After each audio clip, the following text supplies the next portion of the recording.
మదురై వెళ్ళి వచ్చిన తర్వాత మా పిల్లలైతే చాలా నీరసంగా ఉన్నారు. చిన్న పిల్లలతో ట్రావెల్ చేయడం అంటే మామూలు విషయం కాదు. ఎందుకంటే ఎటైనా ట్రావెల్ చేయాలంటే పిల్లల్ని కేర్‌గా చూసుకోవాలి.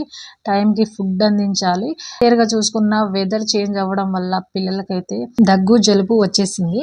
పిల్లల్ని చూసుకుంటూ దర్శనం అయితే చేసుకున్నాం. దర్శనం అయితే చాలా బాగా జరిగింది మదురైలో. మేమైతే అటు ఇటు ట్రావెల్ చేసి అలసిపోతున్నాం. నేనైతే ఇంకా ట్రావెల్ చేయడం, ఇంట్లో పని, పిల్లల్ని చూసుకోవడం, మా పెద్ద బాబాని స్కూల్‌కి పంపియడం, వాళ్ళకి టిఫిన్‌లు, లంచ్ బాక్స్ రెడీ చేయడం అలసిపోతున్నా. అందుకే డైలీ ఏదో ఒక ఫ్రూట్ జ్యూస్ అయితే తీసుకుంటున్నా. రెగ్యులర్‌గా తీసుకుంటా.